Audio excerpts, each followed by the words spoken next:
Now. I'm ready when you are. Ready? I'm ready. All right, ladies and gentlemen, welcome to the 2019 Southern Fried Gamers Expo.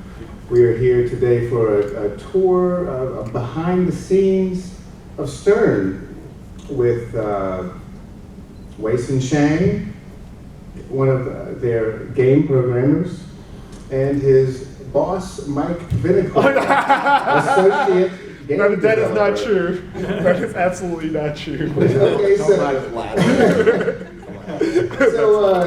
I've been lucky enough to hang out with these guys on the road and really get to know them. So if we could just get a brief introduction, starting with Waison, for the crowd here.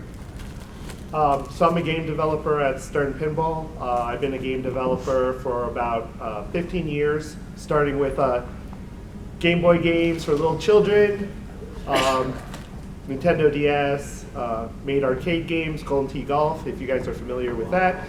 Made that for many years before I started at Stern. I used to work with George Gomez at Incredible Technologies. He sat in the cube across from me. And when he became vice president at Stern, he was like, "Hey, you want a job here?" I was like, yeah, sure. Why not? Whatever. That's how I got my start there. George is my boss. Thank you very much.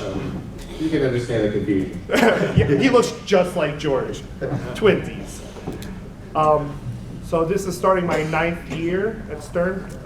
I've worked on a large number of games there, starting back from the last little bits of Tron all the way to Black Knight and the next game that's coming out.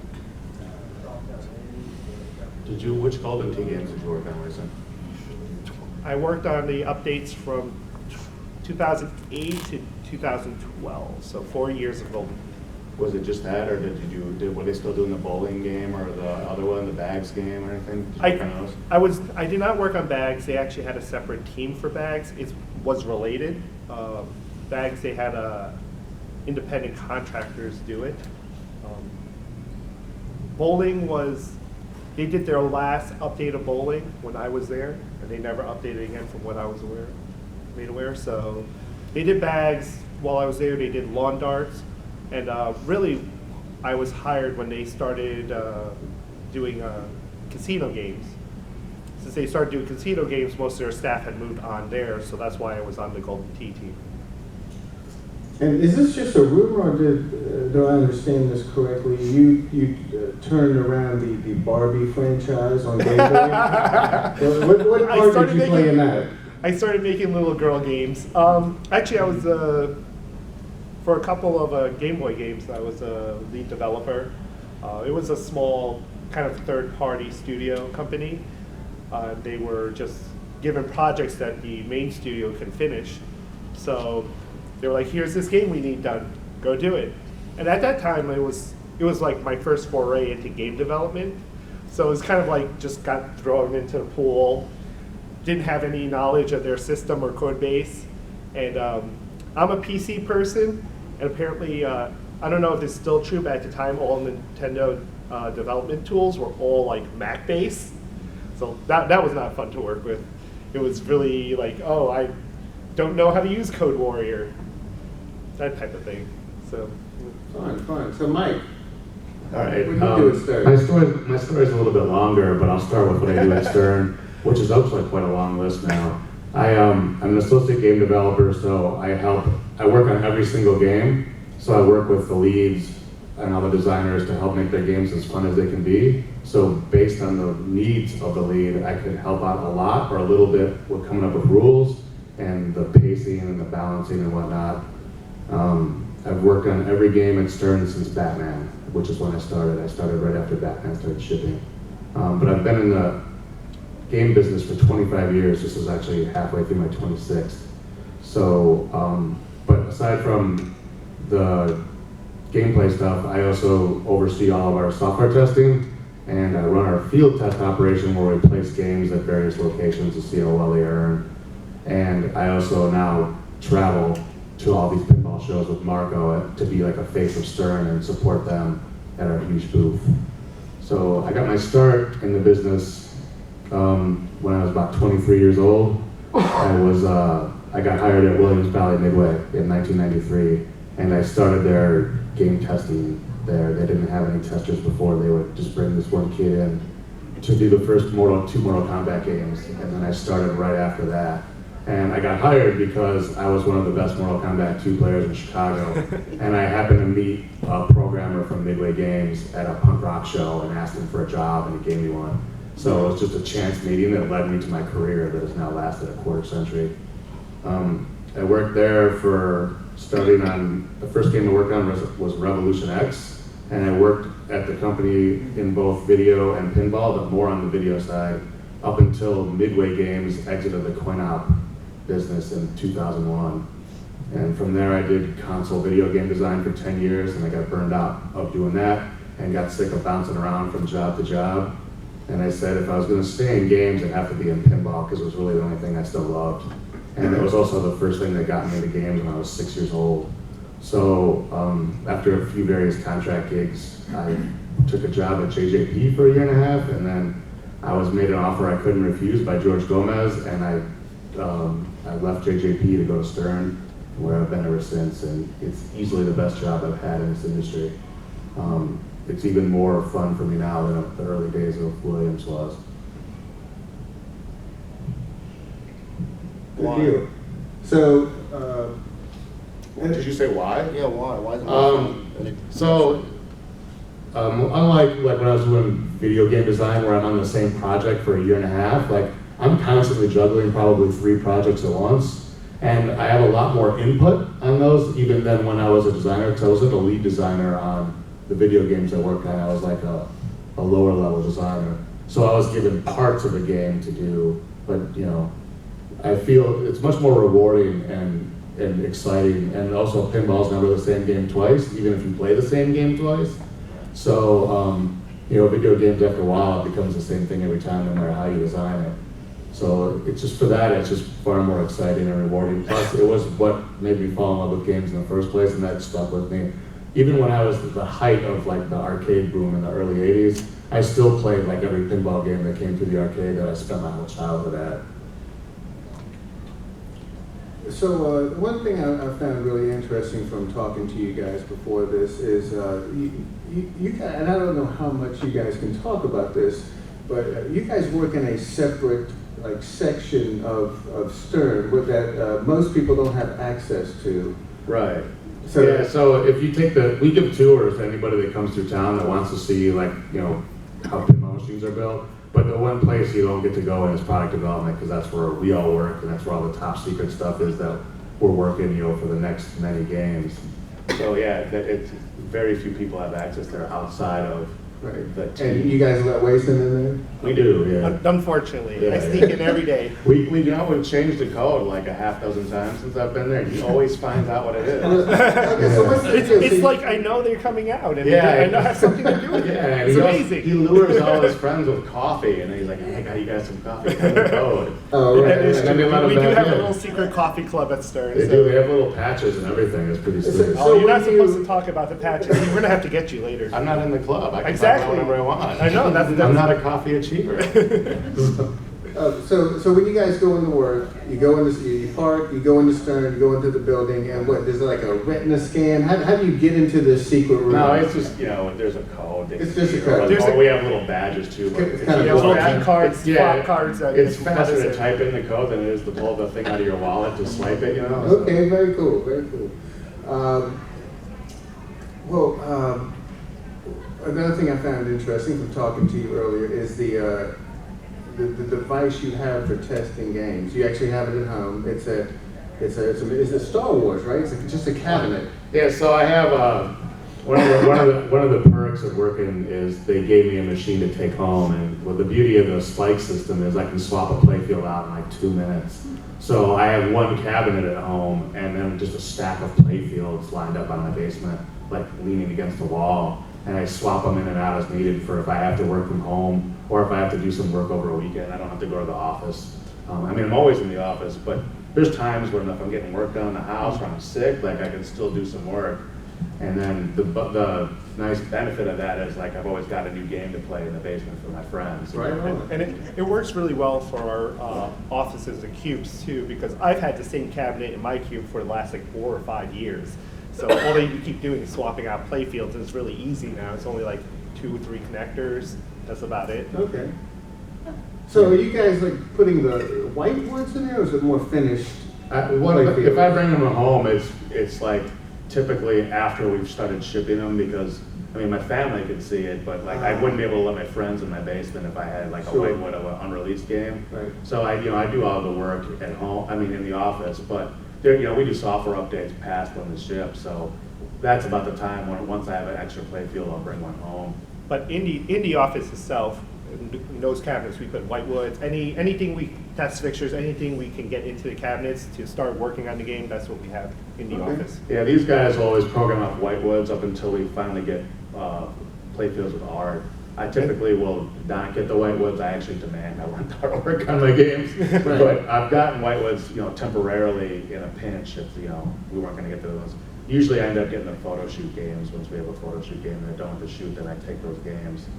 And from a development standpoint, it's more important that we have like working mechanical features to test the game as we go, and recode the game, add new rules, such. Very good. And so I guess you get to work exclusively on a PC now. No Mac development stuff. No Mac. Yeah, We everything's on a do PC, yeah. everything's on Linux. Actually, all our development is on Linux. Oh, cool. Yeah, which is a compromise, I suppose. Better than Mac. A lot of arcade games are Linux based actually. Like Really? when I worked at Rock Thrills and Play Mechanics, like all their stuff was that way as well. So you were the second ranked Mortal Kombat player. I never actually got ranked. But you were like really, really good. Yeah, I only knew, the only one that could consistently beat me back in my prime was the other tester, Eddie Ferrier, who was like the Rain Man of video games. Like that guy could figure out a game in like 5 minutes. Any game, like you put him in front of him, 5 minutes later he'd find every exploit you could think Well, of that's or not not fair. think of. Yeah. So he's your kryptonite. We should invite him to the office, start Yeah. challenging you Yeah, in where games. is he now? He Is lives he on still the East around? Coast now, but he probably still has that superpower as far as I know. But when I was, an interesting story about him, when I was we were developing this game called Tao Fang. It was a fighting game for the original Xbox. We needed a game tester, and Eddie was unemployed at the time, and I contracted him to come in, and within 5 minutes of putting him in front of the game in my cube, like he had found more stuff broke, like to exploit and break in our game than all of us did for months of developing it. It was unbelievable. Wow, very cool.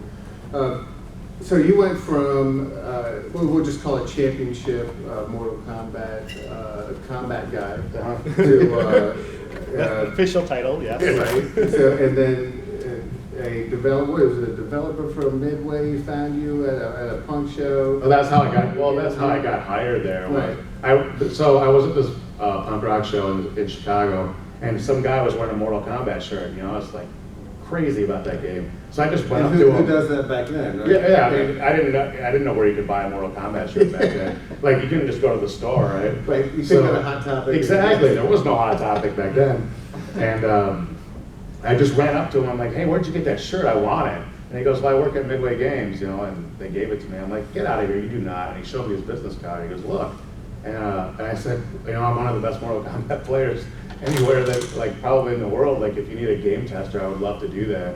And he said, he goes, "Coincidentally, I'm working on a project that we're going to need that soon. Give me your number and I'll call you." Get out of I here. had no faith that this guy would call me, and he didn't know me from anybody else. And like a month later, I got a phone call from him, and he goes, "Are you still interested in coming to test our game? Like we need it now." I'm like, "Yeah." Wow. And then while I was there, and I met all the other teams, they all asked me to come do theirs. And when they saw Eddie and I play Mortal Kombat 2 on our breaks, they're all like, "We want you guys to work on our games." And then I lobbied for it to become a full-time position. So before we would just come and go as when they needed us. And I'm like, "Well, I'm getting older. I need help. I need benefits, and I need a full-time gig because I'm an adult now." And Are you? I'm as adult, for like a almost 50-year-old, teenager. What a break. Yeah, so it took some doing, but I convinced them like it would be beneficial to them to have us there all the time. and then they hired the two of us, and then so I started the QA department there. Very cool. The gaming industry seems to be so hard to get into. It is. I mean, I had no plan in life. I didn't know what I was going to do, and if I didn't meet that guy, I would certainly probably wouldn't be sitting here with you right now. And I don't know what I would have ended up doing. Yeah. Well, so I have no idea what path my life would have taken had I not gone to that show and he not worn that T-shirt that day. Right, right. So, Waison, what was your big break? How did you get into gaming? Whether Barbie, Game Boy, whatever. What you said before was right. Getting into the gaming industry is really difficult. It's extremely competitive. A lot of people want to do it. You sometimes, like, depending where you are in your career and what you're trying to do, the pay might not be so great. The contracts might be limited. So the average game dev has a career span of about 3 years. Most people can't stay in the industry longer than that for various reasons. So that high frequency stuff makes your brain melt. Well, are you talking about at one place or just like your total career? Total career of game devs. Yeah, So game development is a very demanding job. It requires a lot of hours, a lot of dedication. When things need to be put into a game, it needs to be put into a game all at once. So usually you're working in big chunks. So people tend to want like things like family and friends and free time. And when you're in a development cycle, sometimes those things get curtailed. I started out in college. I decided I wanted to make games. I was always a big gamer. I was a professional gamer. For StarCraft back in the day, original StarCraft, not StarCraft. Love StarCraft. Did you play StarCraft? I would enter tournaments. I was in professional tournaments. Let me guess, you were a Zerg. No, I was the best random player in the world. How about that? Season 2, 1998, top ranked random player. So I played everything. We have another co-worker of ours, Josh Clay. He was higher ranked than I was that same season, but he was a Zerg. So he's a dirty Zerger. Be careful about him. He will attack your base with all sorts of Zerglings. We had this in college. I went to University of Michigan, and it was kind of at the advent of fast internet connection. They had just installed everywhere first T1 lines into all the dorms. Really, really old school. That'll date me right there. And we would take up, Friday night, we would take up like big corner of the computer lab. And University of Michigan has a very large, very beautiful computer lab. And Friday night, we would just take it over and start playing Warcraft. And then later on, StarCraft came out, so we would play that. And I got so good at it. I had one summer off of school and nothing to do. I had one class, and I just played StarCraft like you would not believe. And I got really, really good. And back then, there was not a professional gamer league, unfortunately. Not like now. There's like all these professional league esports, and it's great. It's so beautiful. But I wish it was there when I was younger, because I would have totally have participated. And the league that we were in was called the Professional Gamers League, PGL. It was hosted by Diamond Multimedia. That doesn't exist anymore. They made sound cards and such. So I was in the first batch of tournaments. I made through qualifiers, all on the internet. It was the first time the professional game or any of the professional gamer leagues were on the internet.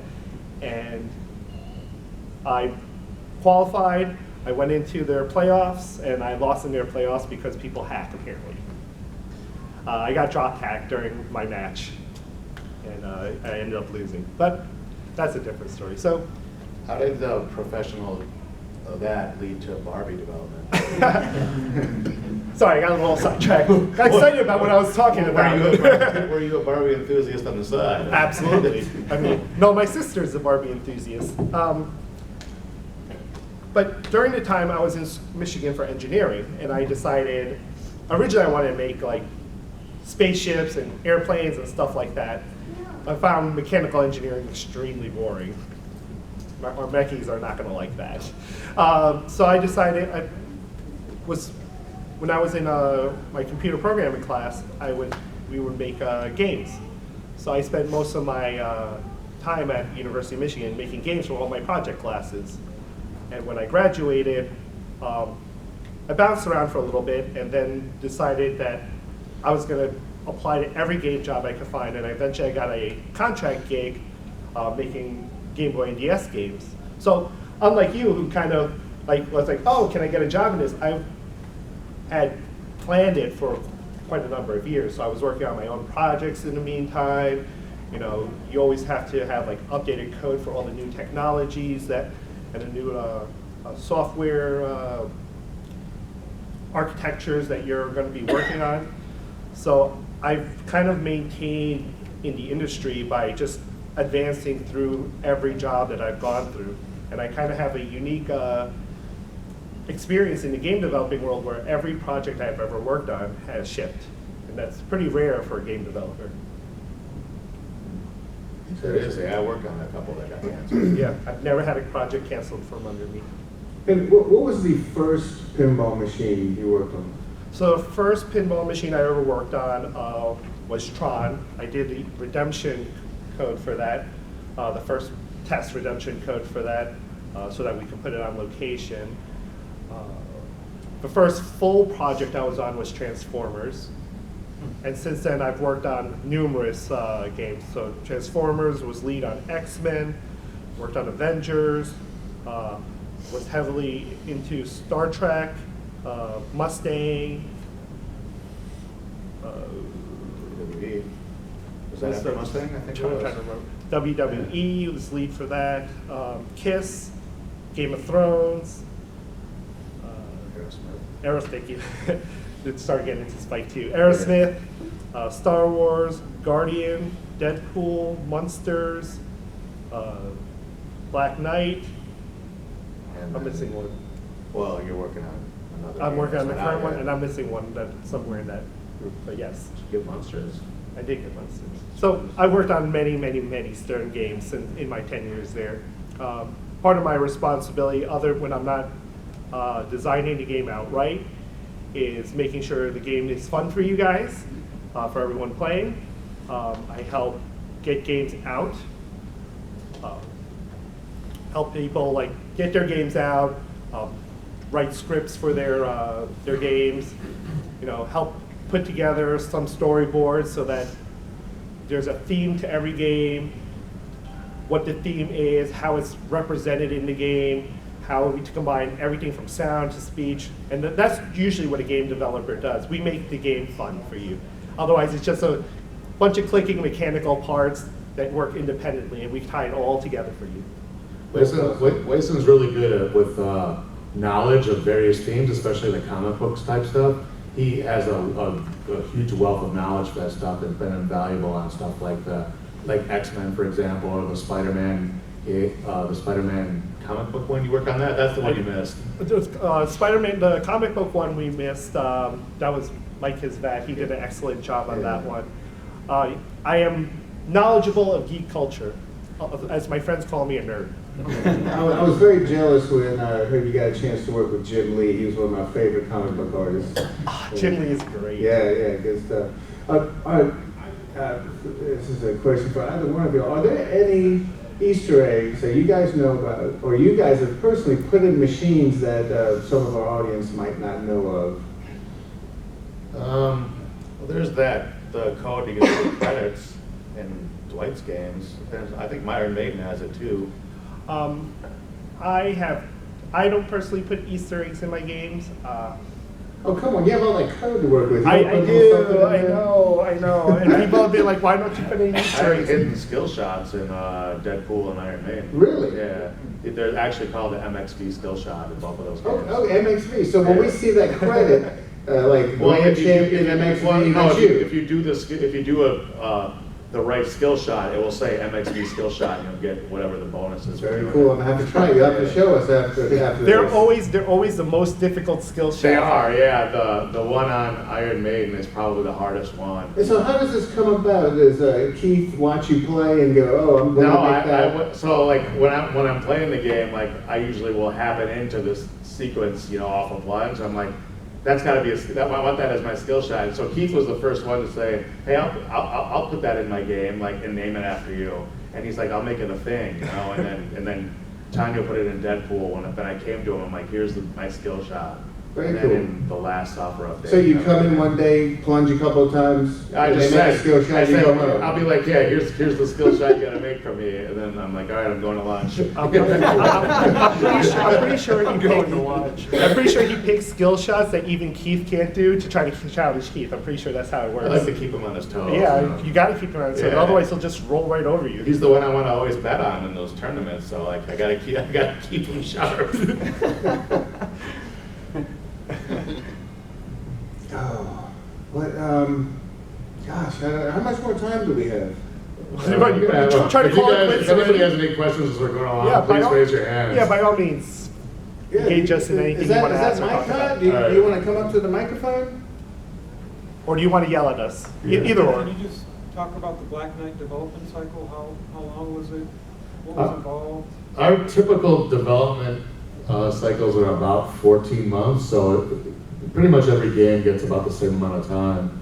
So every game will start with, the playfield designer will come up, start drawing playfields, and then when he gets it to a point where he's pretty comfortable with it, then we'll build the first whitewood, and then start flipping it, and then they'll make adjustments from there. And that's about the time, or shortly before, like the lead software developer will start designing rules and the overall, and then they'll get with the artists to start doing the storyboarding for what art assets we're going to need for the screen and what sounds we're going to need and whatnot. And then it just keeps iterating from there and growing, and then more support guys will come on the farther along the path they get.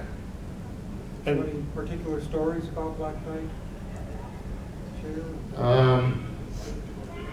God, nothing out of the ordinary. The monster concepts came from some of our more recent hires in the art department. Josh and Denai, those guys are amazingly talented, and they came up with all the 5 monsters you battled before the Black Knight. And those guys just killed it. Like, they did the whole thing with the storyboarding up to the final art. And when I saw it, like, I was just blown away by like how good it was. Now, one interesting thing I heard, Waison actually had to bring in his old D&D books to teach these guys about monster design. It's You true. did, didn't you? No, it's true. So I have a decent collection of 5th edition D&D books. I brought them my monster manual in, and they use that for inspiration for a lot of the monsters. Apparently, I would talk about like potential monsters they could use in their game. They were like, oh, let's get some type of lizard. And I was like, well, how about this type of lizard? And they were like, I don't know what that is. So first I put my hands in my head, my head in my hands, and I was like, oh my God, what is going on here? So being the geek that I am, I schlepped in all my D&D reference material. I was like, this is what that is, that's what that is. And they were like, I want something that makes skeletons. Here you go. Here's a lich for you. So that's kind of how they got their inspiration for their artwork. And they did a really good job of reinterpreting it for the game. And they made it very colorful, very beautiful, well animated. It was kind of an interesting thing from not knowing anything about it to really bringing it to life. The highlight for me on that game was getting Scotty in and Brendan Smollett doing the music. Jody Dankberg, our licensing guy, and I were at the Slayer and Anthrax show last summer, and we met with Scott, who turns out is a big pinball fan, and Jody knew him from before, and Scott expressed interest in like, hey, I'd be up for doing music for a pinball game sometime.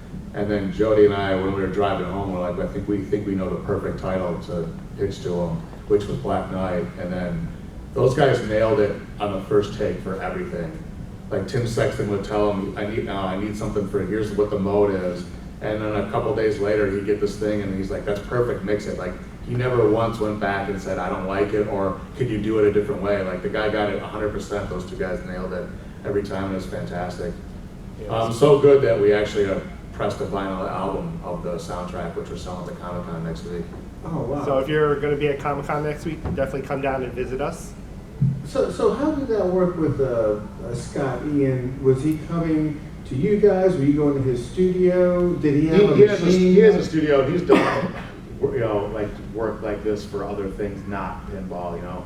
I think he's done some different movies or something. Some soundtrack. So he had access to a studio. So those guys would go and record, and then Scott would just send us the tracks. Wow. And first he sent us a demo, and he goes, "What do you think of this?" We're like, "That's perfect." So then do the final mixes and he'd send them all in. What's even more impressive is how fast he did it. He turned it around so quickly, and he's just that talented where he could just make 20 songs just like Yeah, that. he cranked them out If in an I'm not unbelievable short mistaken, time. isn't he doing everything? Like the programming, the guitars? Oh, the two,